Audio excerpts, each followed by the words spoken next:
this past Sunday, the last episode of the first half of The Nevers debuted, and it kind of reinterpreted the entire show up to this point in time. So let's talk about it.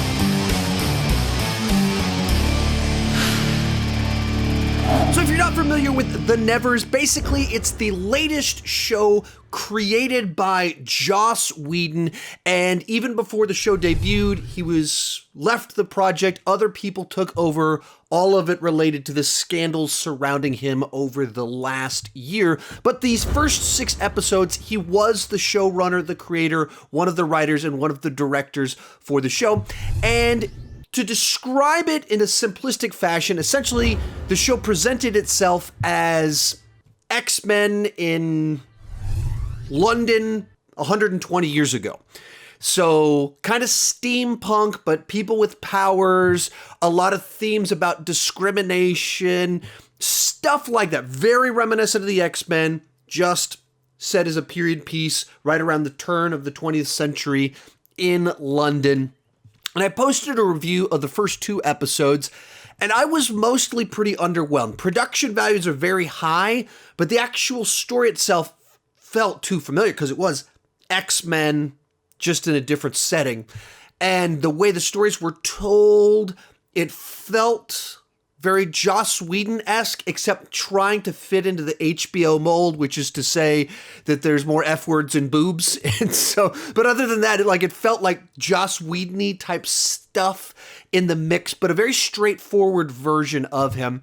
So I was pretty underwhelmed, and that continued basically for the first 5 episodes. I was intrigued just enough that I wanted to keep watching to see where it was going.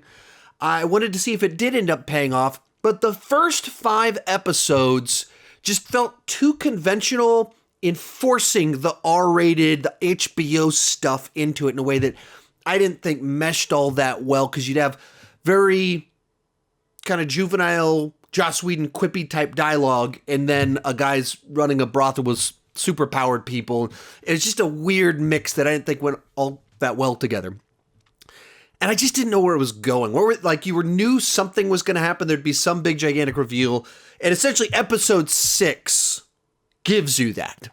And it does a total, turns everything upside down. And you're like, whoa! To the extent that we watched the first 5 minutes of the episode, and my wife and I were both like, wait, are we watching the right show? Let me double check this.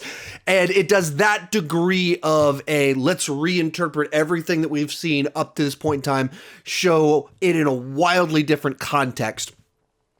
The closest point of reference, if you're a fan of Joss Whedon's previous TV shows, would be Dollhouse. And there's 2 different ways I mean that, both in the sense of around episode 6 or 7, it dramatically shifts the nature of the episodes and the plot lines from very episodic to suddenly being about this big grand mythology. And it's about 6-7 episodes in, this does that. But it's also much like the season finales for Dollhouse in that out of the blue, you're just seeing totally different stuff. And reinterprets everything that you saw. And for me, that's what this show was missing. It was missing the thing that was like, okay, what makes this interesting? What makes it more than just X-Men 120 years ago in London? What else do you have for me? And finally, we got that through episode 6 and immediately raised my interest and was like, okay, this is getting so bonkers. I can't wait to see what's next. And unfortunately, I don't even think those episodes have been shot yet, so it's going to be a very long time until we get the rest of the season. But if you're someone that tuned in for the first couple episodes and you're like, I'm not sure about this, or you're on the fence and you want to check it out, but you're not sure how much to watch, I think you need to watch all 6 episodes. Because if you don't see the 6th one, you don't really get the context for what's going on. Episode 6 gives you all the answers you're looking for. Not all the answers for all the mysteries, but all the ones you need to put this show in context. And it's a little bit like how a lot of TV shows over the last 20 years have kind of done flashbacks, flash forwards, and they intercut 10 minutes of the episode as these flashbacks or flash forwards that give context for everything going on.